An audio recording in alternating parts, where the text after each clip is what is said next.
Victoria! Hello!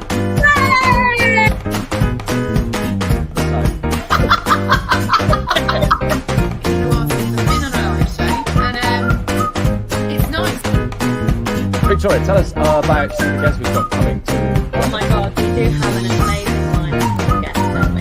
We're going to have a little chat every week, right? Because we need a little bit of a help on Friday afternoon, don't we, ladies? My week has been fabulous. Oh my goodness, we are live! Can you believe this? This is a brand new show. In the wings, I've got two very special people. So let's bring in the very first one. I've got some comments already. What are they saying? We've got Pavel saying good afternoon. We've got Brian saying hello from sunny UK. And it is sunny, isn't it? But oh, so cold. Right, so what are we going to do to bring in... Oh, I can't believe we're here. I've been looking forward to this so much. Let's see who we've got coming in next. Here's Victoria. Hello! Oh my god, I can't believe we're finally here. This has been in planning for so long. Yeah, and do you know what? So the great. other guest is sat there thinking, if he's done that for Victoria, what has he What's done, he done for for me? me? And you can see her face, can't you, Victoria? You can. I didn't get the memo about purple. I know. Well, it's because it's so cold. I've had to put the Isn't body it? warmer on because I'm freezing. Isn't it? Right, this is all your fault. I mean, your brilliant idea. Yeah, Right. yeah. What were you thinking? My thinking was it was a bit of fun at the end of the week, you know, like you say, that think of this morning on the sofa where they bring guests on, we have a natter, we bang the worlds to right, have a laugh and wind down, you know. Most people are so focused through the week and then they can enjoy Fridays and celebrate a bit of fun. And of course, you know, it made perfect sense to partner with yourself. And then we brought in other lovely co-hosts. Well, so the thing is, you say it's like the sofa, isn't it? You know, this morning and something like that. But there's also a program on at lunchtime called Loose Women. Oh, yes. Yeah, don't take anything from this. But here's my other guest.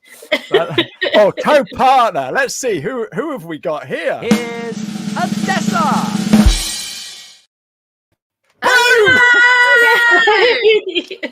Happy Friday! Yeah, Woo! Isn't it? How are you doing? I'm alive, and God, I didn't think we were ever going to see the back end of this week. So praise the Lord. Okay. So look, here's the thing, Odessa. Victoria and I have been nattering for ages. You've literally just come in. My little heart was going. Is she going to make it? We were like, are we going to have to go without her? No, we can't do that. It wouldn't be the same. But Odessa, you've got really, really red cheeks. What have you been up to? I have rushing around, trying to get here on time and sneaking in with like 5 seconds to spare. No, it wasn't even 5 seconds. No, it really wasn't. It's lovely to see you, honey. Good to see you too. Thank you so much. And happy Friday, everybody. Yeah, yeah, it was Victoria's idea. So Odessa, why did you say yes? Because you asked me to.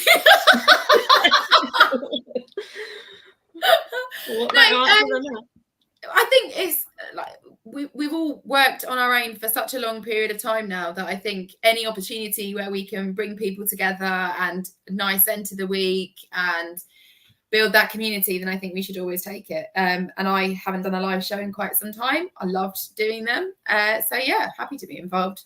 Love the energy. It's a great idea. It's great, isn't it? Great. Look at all the lovely people saying hello. Thank you so much. So let's give everybody a shout out. Pavel, go on. Right, take it in turns, ladies, and you can shout out and say hello to each person. So we'll start with Victoria. Go on. Hi everyone. Thank you for joining us. I'm so glad we're all here. No, you're supposed to say hi, Pavel. Hi, Pavel. Hi, Brian. It's Dean. It's Dean from Bicester. From Bicester. Bye, Bicester. Hi, Dean. Thank you for joining us. I really hope you enjoy the afternoon. It's your turn, Odessa. Morning, Michal. We're really good at this. Yeah, no, you're not. You're not good at this at all. Hi, Andrew. Right. Go, Victoria. So, hi Melanie, thank you for joining us. Yeah, this is going to be fun. Are we going to get through the next 12 weeks without laughing so much? No. No. Well, That's no, what's come going to bring it all together. The laughter is what will bring That's it all why together. we've got you guys on, because we want to laugh. Everyone wants to laugh on a We Friday. do. And don't Right. forget, we have some amazing people coming up, haven't we? I want to know what a snuddy is. Snuddy. Oh, like a snood, like a wearable fleece thing. Right. God, Like we need them today. oversized. Isn't it cold? It It's is. very cold. All It's of a more sudden. than autumnal, isn't it? I went out it's this winter. morning. I went out this morning for my walk and had to walk back and get my hat. So they said That's this unlike morning you. that in Bryce Norton it was 0 degrees freezing already. So that's crazy. Is that high max? Is that what you meant? No, There, well, Odessa? we can't all we'll be interrupting each other all the time as it is, but we've got another person come and join us, so it's a little discreet wave. Okay. So Ashley, do you want to tell us about your week and what you've been up to? No. Hang on. There's all these people. Hi, LinkedIn user. If you're a LinkedIn user and you're coming up as a LinkedIn user, just say it's like Dean did from Bicester. All right. Just put that in. Hi, Ben. And Andrew's already gone. So that was quick and short lived. So hang on. So you wanted to What have you been up to this week? I have got too much time. I've got too much time on my hands, haven't I, ladies? So what have you been up to, Ashley? I have been up to London doing the very first one of my speaking gigs that I've got coming up this week. You'll never guess where I've been. Shall I? Go on. Would you know? What have you got there? Well, if I pass you this, and then you can tell us about your speaking gig. Okay, go then. There we go. Thank you. It didn't quite work as well as last time. It didn't, but I have been up to Profit First with Tim and Duncan, and loads of amazing other speakers as well. Daniel Priestley was there. Wow. Mike Michalowicz was there. There are Daniel Priestley. He was there. Mike McCulloch was there. Des O'Neill, all the way from Ireland. He did a lovely presentation, and he used the word horse manure with his lovely Irish accent, and it got the whole room laughing. It was brilliant. And there was another guy there called Luke. I think it's Robinson, but he's not on LinkedIn. Oh, travesty! I know. This guy How many times did you speak to him about it? Once or twice, maybe. Only once or twice, maybe. Wow, you were restrained. I was, yeah. There was so many people there, and I think the thing is about an event like that, because it was small and intimate, we got to chat to everybody, and we just had an absolute blast. It was so much fun. It was so much fun, and we were right in front of the Shard. So outside, we had this little area that we could go outside. It was all raised up high in the sky, like on a skyscraper, and we could see the Shard right behind us. It was just brilliant. Lovely. So, question to Odessa. What? Yeah, here we go. Question to Odessa. What have you been up to this week? You're enjoying this so much. You will never get fed up of that little jingle, will you? I won't. So this week I went back to some networking post school holidays. So the lovely James Court that we know from NatWest fame has launched his own group of networking events. So the first one was this week back at the Exeter Golf Club. Brilliant event. We had the founder of Bird Glasses, Ed Bird himself, give it a kind of discussion about being more sustainable, being more eco-friendly, looking at doing our bit to be innovative towards the environment. Brilliant group of people. Lovely to see everyone in the same room after a break over the summer. And then, just working away. Kids obviously back at school, so back to the juggle of homework and reading. And do you know what? You've also got your time back.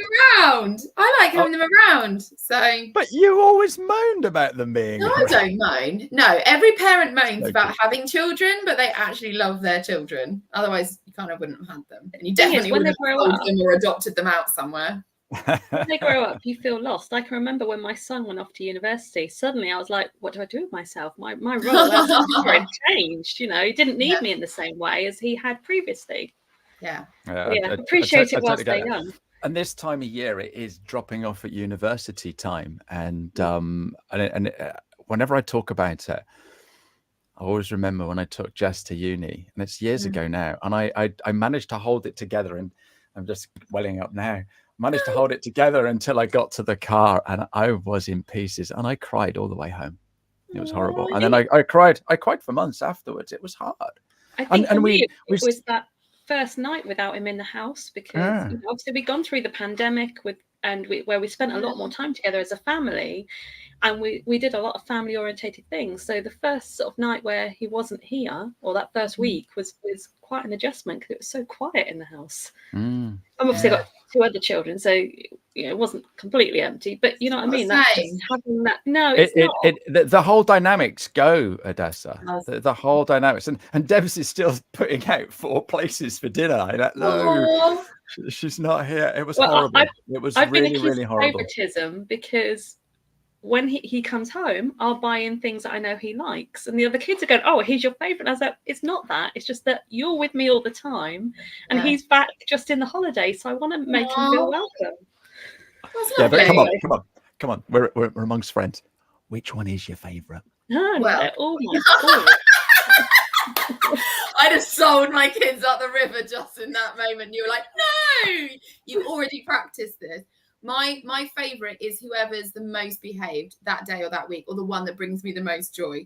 And thankfully, my children are fair enough that one of them is always the worst, one of them is always the best, and the other one is keeping their head down, trying to avoid getting in the middle. My mother has this thing where she'll go, "Well, you're my favorite Victoria." Yeah. And that's how she gets around it. Good. In my family, I'm not even the favorite, Ashley. I'm definitely not the favorite in my family, so. Okay, do you want to share that? I'm the middle child, and everything they say about I cannot believe that. I cannot believe that. So, Victoria, did you tell us what you've been up to this week? No, but I will do. Right, hang on. Let's just.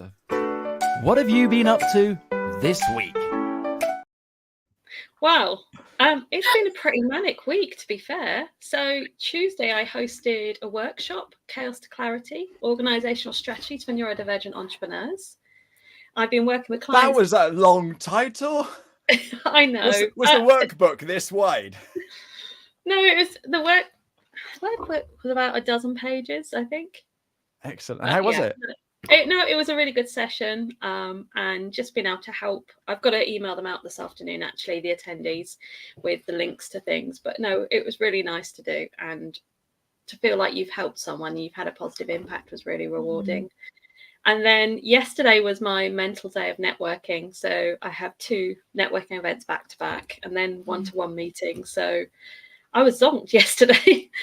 I don't know how I made it through the gym and the jacuzzi afterwards, to be honest, having been out early and networking. I know, guilty pleasures. And then obviously I've been really looking forward to today. Well, what's happening today? This, of course. So we are going to have a guest on every single week, aren't we? We are. We've got an amazing lineup. Aren't we lucky? Aren't we lucky? And we haven't even spoken about this, ladies, but if anyone fancies jumping on the show now and having a little chat with us, let us know, and I'll send you a link, and you can come in and have a little chat with us if we can make it work. Come and say hello. But so what we're going to do is every single week we're going to do these things. We've also got something else coming up as well, haven't we? That we're going to do every week, aren't we? Let me give you a clue. It's the word of the week. You know what? You've had so much time that you've invented more parts to the show than we even discussed. No. Victoria did say, did you not get the memo? Which one of us doesn't read? Shall I reveal the word? Hang on, I've spent so much time doing that. It's the word of the week. Go on then. So our word of the week is. I use this all the time.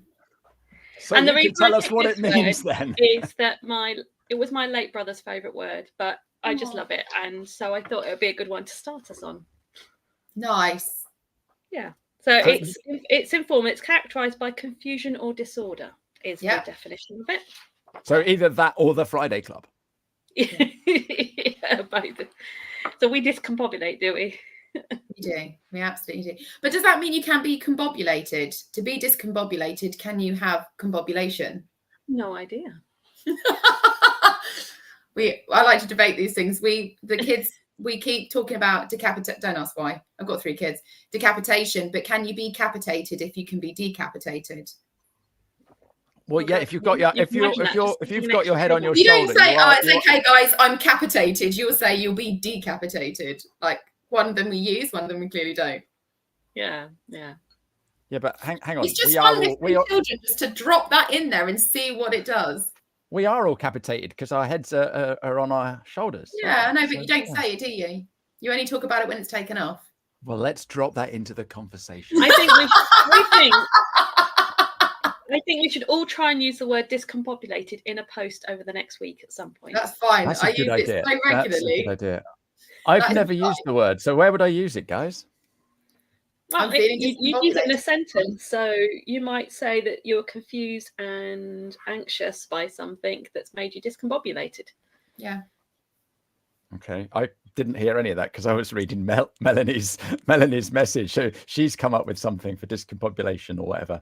Is an orphaned word. It exists in the negative dis form, but not the positive. There you go. So they're orphaned words. Be combobulated. Look at Mel with all the facts there. That's amazing. I like that it's a fun fact as well. I love a fun fact. Yeah. We are going to learn so much on these Friday shows, aren't we? I think Odessa needs to pick the word for next week. Okay, fine. What are my parameters? Do I have any criteria or just pick a word? No, just a word of the week. As long as it's not a rude one. Yeah. You took all the fun away. Sorry. Right. So you picked discombobulated. Where do you use it, Victoria?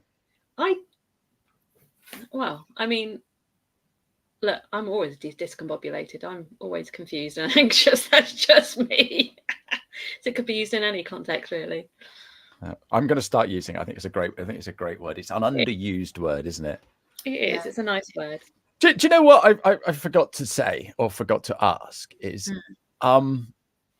every time I do one of these shows, I have a guest on and we find out a little bit about them, and we're just assuming that everybody knows who you are.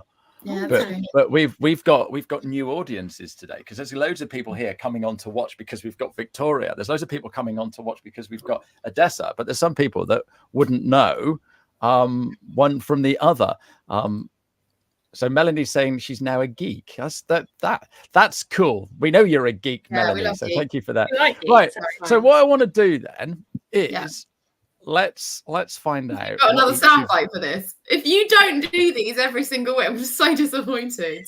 Do you know, I came up with this idea this morning. I thought, a great idea. I'll do this. All right. Gosh, it took forever. It took forever. No, I haven't got too much time on my hands, but I just wanted to. It's cute. You know, break it all in, and then we're going to have the guest of the week and stuff like that. Maybe you could do some in the future, or maybe someone watching could do one for us. We need some so Victoria Russell. Yes. Tell everybody who you are, what you do. So I'm Victoria. I run a couple of businesses, and don't put just me.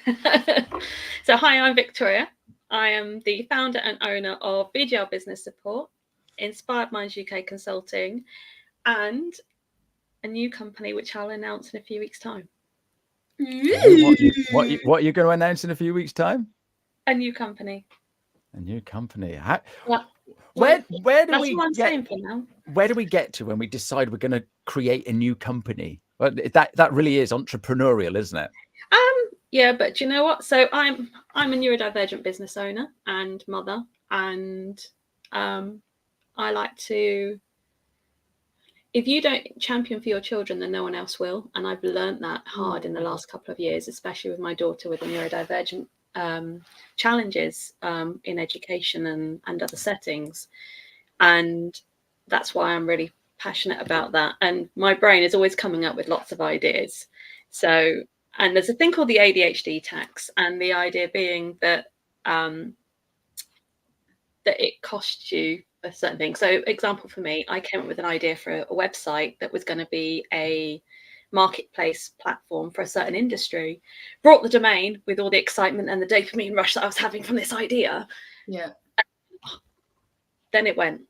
Yeah, all enthusiasm lost. Did not have the time or the enthusiasm to do it, and I've ended up paying for this domain for a year because, you know, I thought it was a brilliant idea. The Friday Club is an idea that's been around for a while, and it's floated, and it was an idea that stuck, and I was like, I've got to do this. It just would be fun, and I've got to do it. So that's where the business stuff comes from. Is usually I've had an idea, and my husband goes, another one.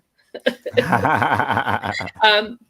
so VJR Business Support I've been running for almost 9 years, and Inspired Minds I launched this month, although I've had registered it a few months back. I've launched it this month. So that is business coaching and mentoring for neurodivergent entrepreneurs. So that's taking my knowledge of finance, admin and operations and all the work I've done in the last couple of years into neurodivergency because of my child, and using that to help other people.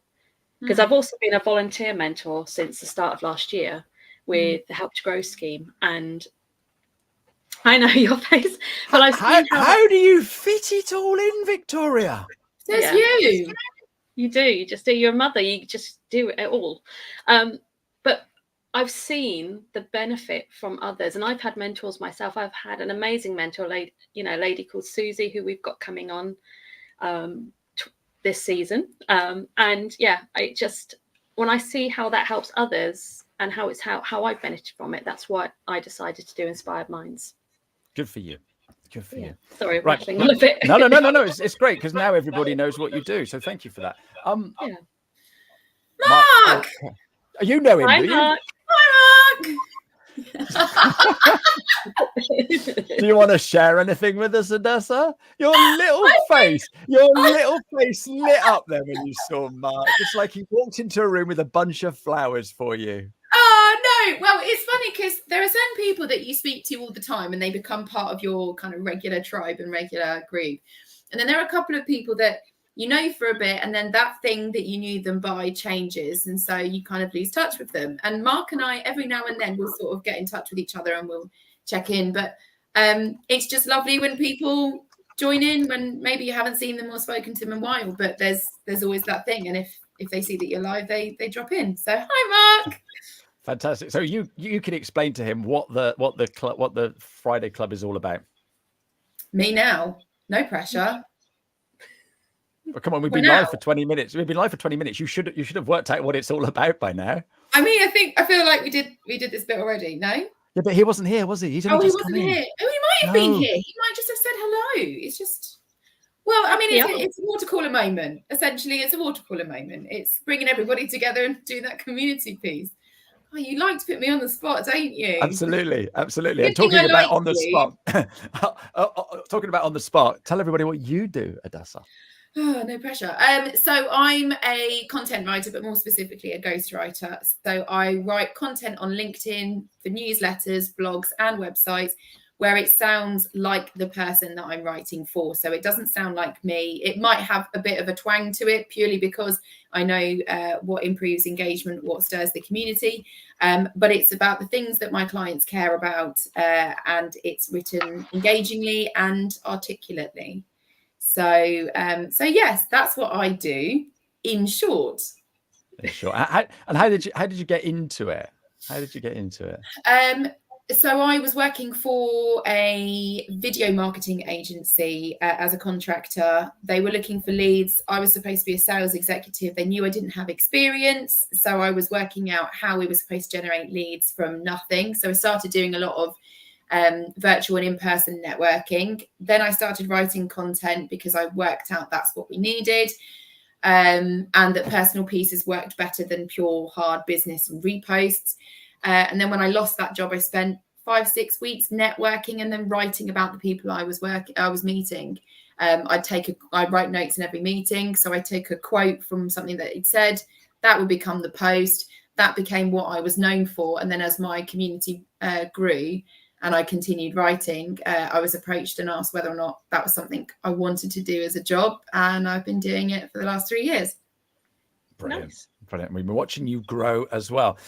This is great. Look at this. We've got Aaron Patrick. He's saying here, looking forward to next week, Ash. That's because we're both Accountex. Not because he's joining us in a few weeks' time. I would. Well, you've broken the news now. So yeah, and congratulations on the new show. So let's see if we can find his slide. Aaron, I'm sorry you don't get any music, but you do get your very own slide. So yeah, if you want to join us on the 4th of October and see Aaron. Yeah, we've got a few other people coming up, haven't we?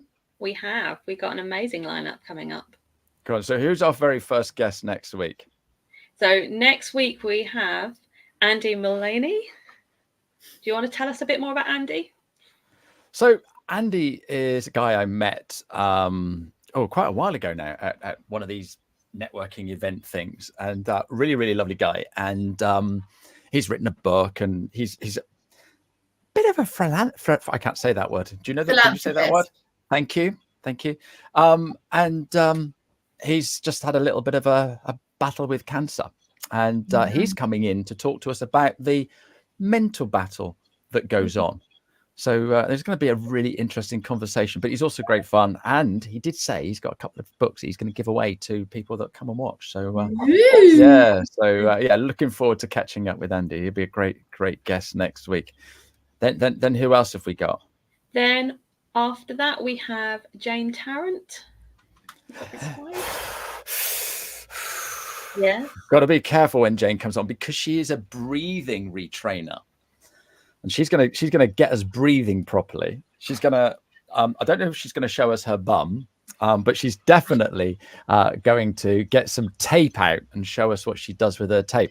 Why are you putting your hand over your head, Odessa? She did a post. Just saying she's not going to show us our bum, but without the context, that sounds.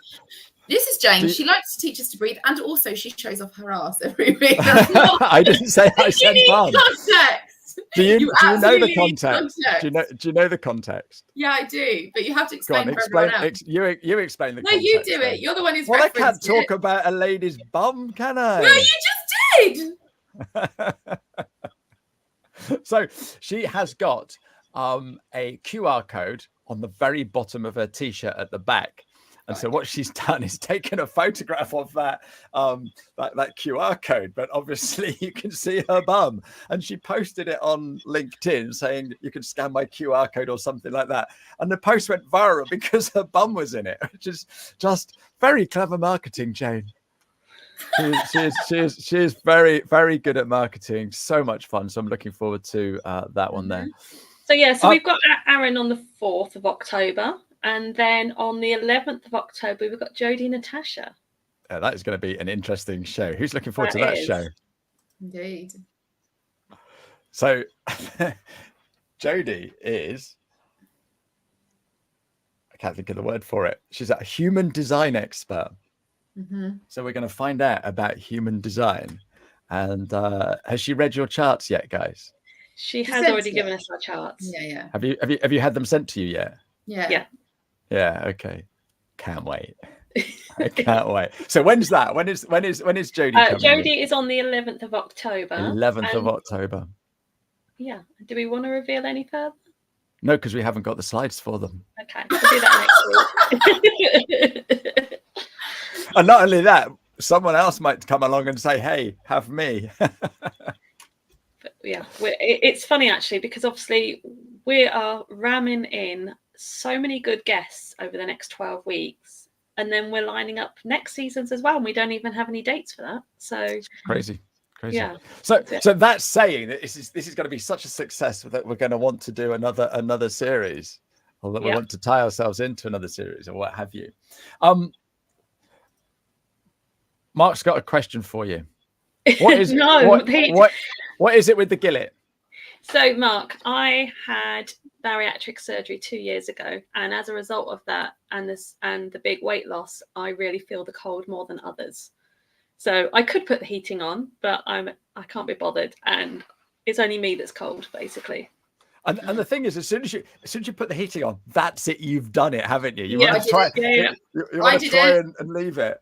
So I'm in a rental property, and there are gaps around the windows. So in the kitchen where I work, because that's where the table is, it is quite glacial at times. So you come down in the morning, and it's always a few degrees colder than everywhere else. So I sit here all day. So I'm like, it went on day before yesterday, I think it was. It went on for an hour or something, and then I'd sit here most of the time with a blanket around my legs. So thankfully, because I've been rushing, hence red face when we started, it's fine and I've warmed up. But yeah, no, over the course of the day, it will just continue to get colder, although it's not quite so cold outside as it was before. So my office is in the front room. It's turned, and I have no shame. See, my office is the front room of the house, which is great in the summer because it stays nice and cool. But in the winter, not as great.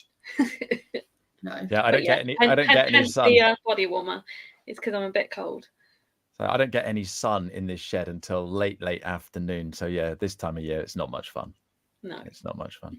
I've even got a little pair of gloves, fingerless gloves, that I have to wear in here first thing in the morning. I remember those last year. Yeah. It is pretty cold. Right. So you've been looking at the news. You've been looking at the news, Victoria. What's happening in the news that we need to be talking about today? Well, I thought this could make an interesting conversation, and it was on the site thisismoney.co.uk, and the article is: should self-employed be auto-enrolled into pensions when they file annual tax returns? So I'll read the first paragraph and then we can discuss it. Self-employed people could be prodded into pension savings when filing annual tax returns under plans floated by an influential think tank. One of its ideas is forcing them to make an active choice about the size of pension contributions they want to make, with zero being an option, into their own or a default pension plan or lifetime ISA when they fill in their self-assessment return. Another is auto-enrolling them at set level of contributions that would ratchet up over time, but which they could opt out of according to the proposal by the Institute for Fiscal Studies. Brilliant. So I suppose that opting out of that would be no similar to company pension plans where you can opt out. Yeah. Word to the wise. Okay. Start your pension, because it ain't long. Yeah. It really isn't long. And you sort of think, oh my goodness, I haven't got long until my pension. Yeah. And you're like, it's too late now. Yeah. But it's not because I have made some provisions, but you can never make enough provision. And you know, when you're young, okay, like 30. Every time somebody says the word young, I'm just waiting for it to happen. But the thing is, when you're 30, right? Old seems a long time away. Oh no. You know, I didn't start my career till I was 30. So I was the only one in the office that was asking about enrolling in a pension when I was 17. Wow. But you weren't allowed to do it until you were 19, and then you auto-enrolled at 21. So you don't get as much time to do it. And I think so. There was talk a couple of years ago about making the pension enrollment age younger anyway, because you need just that much longer. Cost of living going up since then. It's never made it more important. I have a private pension. I made sure I did. I'm having to try and do as much as I can to make up for the years where I didn't earn enough and therefore didn't have any contributions being made. I wasn't doing it voluntarily because I had small children and I was on minimum wage for quite a number of years. But the thing is, you have started it and you know the importance of it. And that's the thing. People who say they don't need a pension, because I was told I didn't need one, it's such a bugbear of mine. Such a bugbear. It'd be interesting to hear anyone watching now when they started their pensions. If you're happy to share that with us. The other thing is that you're a little bit older. Conversations. You'll have people with multiple pensions where they go from one job to another and they don't always think to consolidate them or realise that they can. So devil's own job. That's what I'm doing at the moment. All of my jobs. Yeah. So the interesting thing I find with pensions is obviously they have to have a particular monetary value for your next financial planner or the next pension provider to say that it's worthwhile the fees of trying to move the pensions over. So there are some people, myself included, where some of your pension pots are so small that they won't move it over, and therefore you've got to amalgamate it at your own cost. And that's where I think a lot of people have been dissuaded over the years, is that there are some, it's just not worth it because the advice fees are added at the end of the year. And they're sort of paid directly to the advisor that you speak to. And most people kind of just do it on their own or don't do it at all. Then actually, you get to a certain point where you've got to look at your pensions. Say, for example, like you said, you get to a certain point in your life where that's where you do it. You obviously have to do it if you're going through divorce or anything else like that. You've got to try and put all your pension information together. So the quicker you can do it, and I always ask an IFA or somebody like that, always get the advice. I was going to say, so time consuming. And most IFAs will actually give their advice for free. Yeah, they do. Yeah. So if you know one, then I know some brilliant ones. Yeah. I've always. Hi, Richard. I haven't seen. Hi, Richard. How are you doing? Hi, Richard. Well, wouldn't we all like to have been a millionaire by the time we were 40? I think we all dreamed that was going to be the case. I think it's just every next year. By this time next year, we'll be millionaires. It was that Del Boy moment. So that's not for far too long. So you just said something happens in your life and you sort of like start thinking you have to do it. And sadly, we lost Debbie's father 12 months ago, and he had everything sorted, and mum's got a good pension. He's looked after her and stuff like that. And Deb sort of like said, well, hang on a minute, what would happen if anything happened to you? And this is what I've been doing for the last 12 months, trying to sort it all out. Yeah, because it's worrying. And you put your head in the sand because it's it's not going to happen to you. But I cannot believe that I've got 2 grown-up children and a grandchild, and it only seems like 5 minutes ago I was going to college. Yeah, it's just flown by. And that's another thing also, is making sure you haven't just got a pension, but you've got yourself an ISA as well, and you've got yourself a will, because there's still, I think it's just, is it only just over half the population have actually got a will at the moment, and you have to keep updating it for different life changes as well. I'm such an old young person, I think is what we've realized, is that I was consumed by these sorts of having pensions and wills and stuff like that from a very, very young age, because you just don't know when you're going to need it, when anything will happen. But wills are very important, because not fun if you don't have one.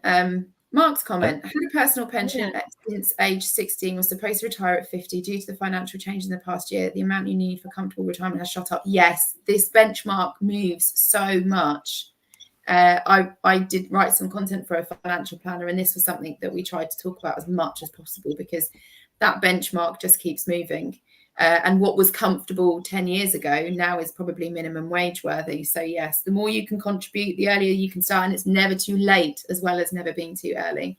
Yeah, the best time to start a pension. Well, no, the thing is, the best time to start a pension was on your 16th birthday. The next best time is now. Yeah. And I think that's what we need to talk about. Maybe that's advice for the government. Send out pension information with your national insurance number. So, 3 months before you turn that would 16, be too simple, Victoria. Oh my God, I just thought my daughter will get that next month. She'll get her national insurance number through next month, because she's 16 in January. Right, so you're going to have the pension chat. She'll be like, she's 15 and desperate to get a job, and she can't find one anywhere, bless her. But, so now I'm going to have to go, and think about pensions. Or she'll be going, what you want about, Mum? Yeah. But no, it's a good point, though. And actually, if they sent information out then about pensions and investments, I'm not saying kids will necessarily read it, but that would be a good point to have that information, even if it's just having the information. What you do with it is one thing, but actually having that full disclosure in front of you at that moment in time, so you can make a choice. It might not be the best informed one, but at least you've got the start or the seeds growing of this knowledge, this understanding of what life is going to look like. And I know we've probably all separately had this conversation of, you need to talk about mortgages, credit cards, overdrafts. We need to talk about credit files, not just at the point where you turn 18, but actually giving the transparency of what their financial life will look like. Not just you get married, you have kids, you do that. We do the life bit, but we don't talk about how important having that plan for the future really is. It's a great, really deep. I love it. But the thing is, I just want to go back to what Marcus said there. He's had a personal pension since he was 16, supposed to retire at 50.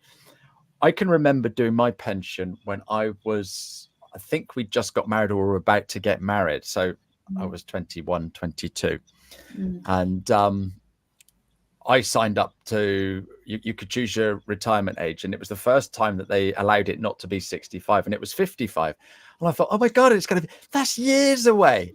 Been there, done that, gone past that already. And you're like, wow, where did it go? So yeah, if you are listening and you're younger, then crack on. We've got a great one here. This is great advice from Richard. That was the other thing, though, is that the pension age is moving.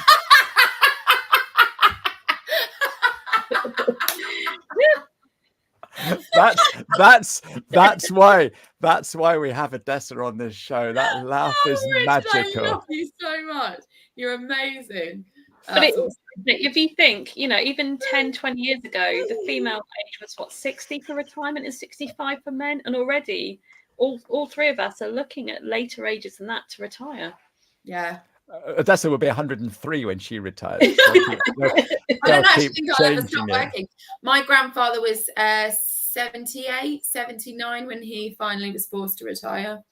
I would say, yeah, my dad's has got a fantastic work ethic, and he's always worked really hard, and he's 70 and still works 3 days a week now. Nice. Because he chooses to. Yep. So he could have retired at 65, but he just went, I'd get bored. What does he do? He is a heating engineer, maintenance. Okay. Wow. Well, that's still quite physical, isn't it? Because you've got to bend over, bend up, stretch, and all of that malarkey. I just show people how to do LinkedIn. I can do that. You're talking about someone who rides a motorbike, kayaks, and walks dogs every day. So he's even at his age, he's really very inspirational. And it's just a number, isn't it? And he's refusing to grow old. Yeah. Oh yeah, he's never going to grow old. He's Absolutely. A big kid. But we love him anyway. What has Mark said here? Government needs to look at schooling and include personal finance. Yeah, absolutely. 100%. Absolutely. Why on earth do we need to do that? Would probably be more beneficial than algebra. Yeah. No. Well, hang on a second, because I had a moment the other day with the children, and I had another moment with somebody else where algebra was what I used, and I literally stopped dead and gone, oh, I finally used it. You're the only one. You are the only one. You're trying to work out the value of this, but what you do know is this. So what's that bit in the middle? And I was like, oh my goodness, this is why they taught us. This is why they did it for these moments. But I was very proud. I think we should have personal finance because I had Louisa Wilcox on my show on Tuesday, and she's a money coaching expert. And people don't know what APR is. People don't know. People don't know about mortgages and store cards and credit cards. And you're like, if they don't know, that's no wonder we've got so much debt. But also, not even just that. If we're going to go on the tangent of teaching kids things, what about life skills? There's so much more they could be taught in school. Yeah. Anyway. Yeah. Yes. Tumbleweed. No, I don't even know where to start with that one, because I think there are so many times where I look at the stuff that my kids are learning, and some of it's really relevant, of course it is, and mine are all in primary. So again, these are foundation skills. I'm quite but I always said to them, if such a time came where we had the opportunity to homeschool you, then I kind of feel like secondary is a really good opportunity to do that, purely because you can start choosing paths for them rather than allowing it to stay in this sort of educational maths. Yeah, so I did homeschool for a term with my daughter, as she was experiencing ADHD burnout, and certainly the regulations are a lot more flexible around what you do, and you don't have to follow a national curriculum with your home ed. You just have to prove that the children are learning things and progressing. So we offered her the opportunity to learn whatever subject took her interest, especially with the hyper focus with her ADHD mind. But actually, in the end, she went back to school because she missed the social aspect of it. She wanted to be around her friends. So it's not for everybody. And we gave it a go, and it didn't quite work for her. But it is, there's so much you can be done. And the home ed community is a lot very bigger good than now. you realise. It is, and there's so many free resources out there for children and parents, and there's particularly in Oxfordshire, I know there's a big support network out there Yeah, and I know several people who have home-ed their children at primary school age children that have never been to school, but they are always socializing and going to other clubs and classes and things like forest school and whatever. So you wouldn't know, and they don't feel like they're missing out by not being in mainstream education. But it goes back to that. It isn't one size fits all. You've got to do what's right for your child. Yeah. And you don't know what's right for your child until they're grown up and they've got children of their own, because that's the other thing, isn't it? And we compare our children to everybody else's children, and being a parent it's not easy, is it? So hard. No, it's tough. Oh, it's so hard. And I think so. I'm in a situation where obviously we've got two parenting styles because we're recently separated, and it's really challenging when you thought these were foundational beliefs, rules, and things, values that you agreed on, and then you find that without the regulation of each other or your own opinions, your own backgrounds, your own thoughts, without kind of balancing that, they end up with these two complete worlds that they then have to adapt to. Where, you know, life with me is one way, life with their dad is another. And it's really interesting to see how that changes perspective on what the children want to do, and how they interact with each other. The kind of decision was made that they stay together as much as possible, but they get sick of each other's company. So it's that whole thing of when you do look at altering the status quo of how they navigate those formational years, and you start adding in different things and you take other parts away from it, it's making sure that you're able to balance it and you're aware of your responsibility as a parent to make sure that they don't go without.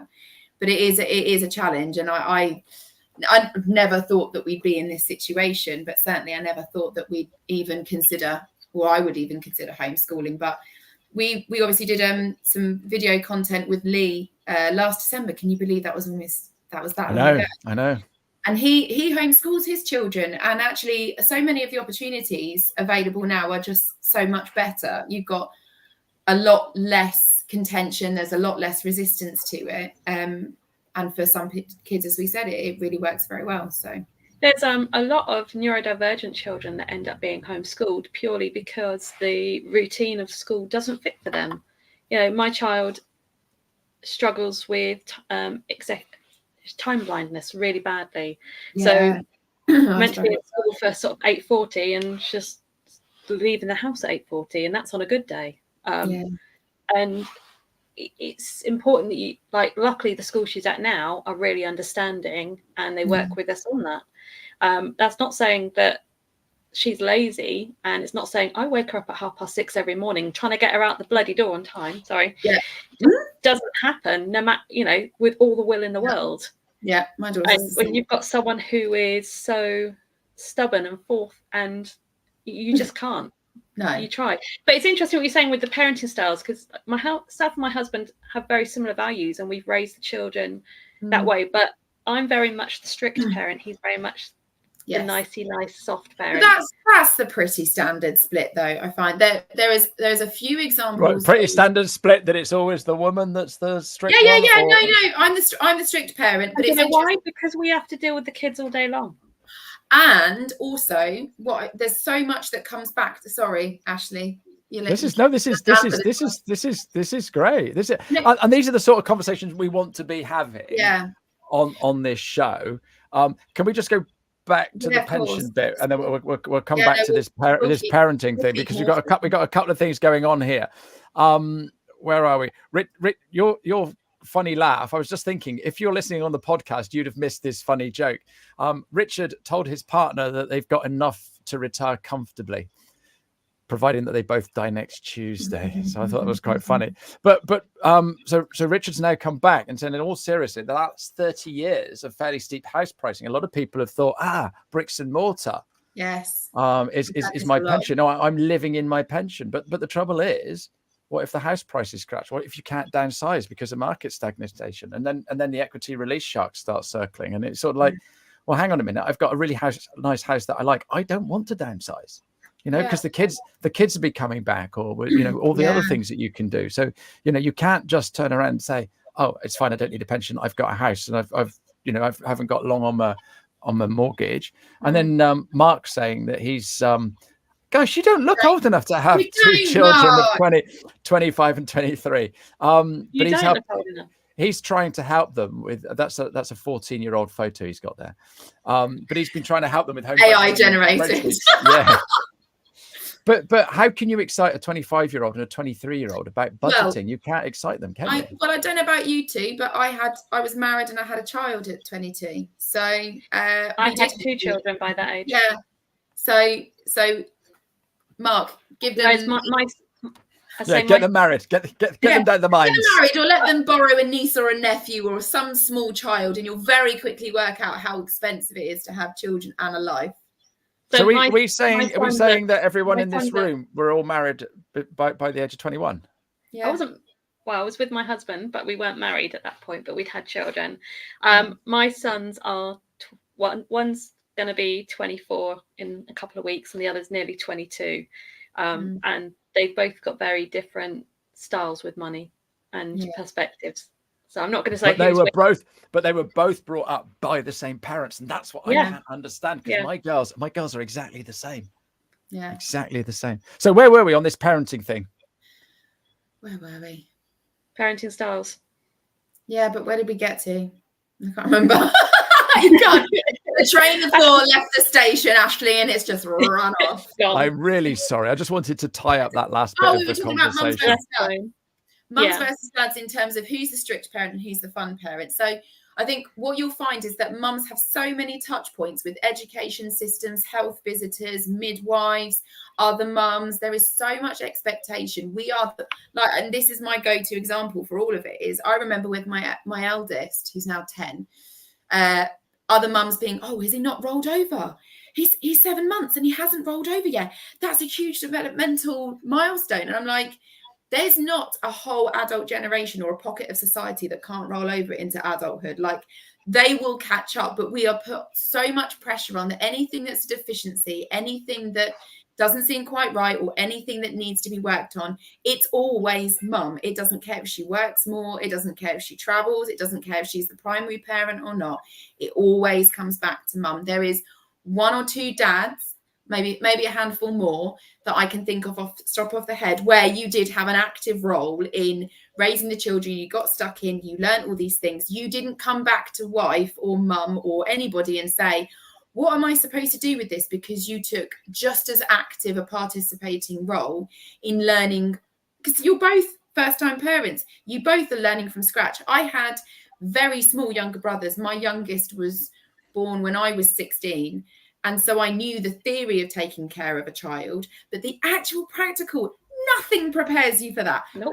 Nothing at all. No amount of babysitting, no amount of sitting there with a sleeping baby when it's dinner time. None of it prepares you for the mental load. And if you're not working together and both learning together, then it will always, always fall on mum. Predominantly, it will always do so. But there are very few dads that say, can I please learn at the same time as you? Can I be counted? Can I be active and participating? Because all the mums complain that their partners don't do enough. And I said, but when did you let them into these conversations? When did you involve them too? That's the other thing, isn't it? Because we feel like we have to know all the answers. So we guard it. Mum is mum. And you can't have baby without mum. But actually, we're making that disconnect that we then complain about. Whilst we had quite a traditional relationship in terms of I stayed at home with the children whilst he had his career when the boys were younger, my husband was always being very good at being hands-on with the children when he was at home, you know, and was incredibly good in that respect. And even now, he has a fantastic relationship with them because of it. That's lovely. He is an amazing dad, and they're very lucky. Shout out to husbands who help. But yeah, it's a big one. It is, and so I didn't think I was the fun parent, because I thought when he has time with them, he should be doing the fun stuff with them, because I'm so stressed out and so overwhelmed and so tired all the time that I would take the fun activities and ruin them. And actually, I should have been doing them as well, because I wanted to. But you just feel like you shouldn't, because this is their quality time. Don't do the horrible bits that we hate doing. Go and enjoy the children. And so we make it harder for ourselves. So that's what I'm relearning, because I'm on my own. It is about one thing I learned from my parents was it's about those special moments. So for the last few years with my children, instead of buying them presents they don't need, my parents will take them out for a meal and to a show and have that day out with them, and that's their Christmas present. And they'll literally just that's what I prefer to do. Everything, and that's really nice.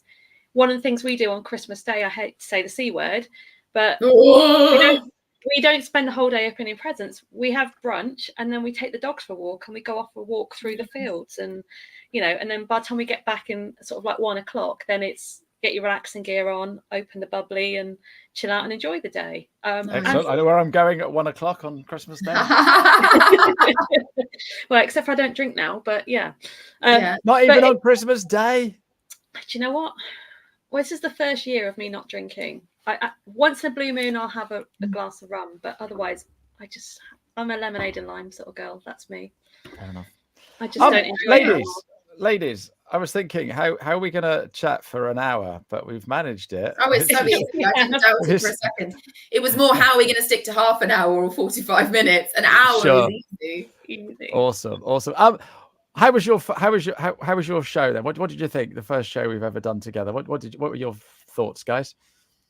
I've enjoyed it, but have the audience enjoyed it? That's the question. Well, they're still here. Well, they're still here, and they've still been putting loads and loads of comments in the show. So that's absolutely fantastic. No, so we will be back. Amazing. We will be back next week, midday. Yeah. And who's our guest? Andy. Where is he? So I'm really looking forward to getting him on and learning more about his background and what he's. Well, it's the mental thing. Because we battle with all kinds of things going on, but it's the mental battle, and I can't wait to have a chat with him about that. So what are you doing for the weekend, Victoria? Oh, my brother, who's a chef, is cooking us dinner on Sunday. Boom, nice. As soon as I heard chef, I was like, yes. Yeah, so he's cooking us a nice roast lamb. Oh, yeah, looking forward to that. Awesome. And Odessa, what are you up to? I am floating around friends' houses. So I'm seeing a friend in Salisbury tomorrow just for a catch up. I'm dog walking with my friend Quentin, who we both know, and then I'm over seeing Jono and his lovely little children because they're the sweet ages. They must be quite grown up now. Look at all these lovely comments saying, "Great show, great comments. Super show, keep it loose, and they will come. Brilliant show." Thank you very much. Thank you, everyone. All your lovely comments, ladies. What about you, Ashley? What are you up to? I'm going up to near Milton Keynes. We're going to. Oh, my turn. Go on. Yeah, absolutely. So I've got a conference on Monday. So Jessica's coming with me. So we're going up Sunday night. We're gonna use the pool, have some pizzas, and then we've got the conference on the next day. And then on that evening, we're driving to Manchester because we've got a Countex on Tuesday. Okay. But this afternoon, I'm going with Jess to pick up my grandson from Forest School. So, and he doesn't know. So when he gets out, so that'll be fun. And then they're coming for dinner. They're coming for dinner tonight, and I'm a chef, and I'm cooking them dinner. So that'll be fun. Wow. So busy weekend. So hey, lovely to see you, ladies. Thanks ever so much. Thank you very much. Thanks everyone. Thank you to everyone who's tuned in. It's been so much fun, hasn't it? I need to do an outro, but because we haven't got an outro, we're going to end with the intro. So cheerio, everybody. Bye, Victoria. Hello. Bye.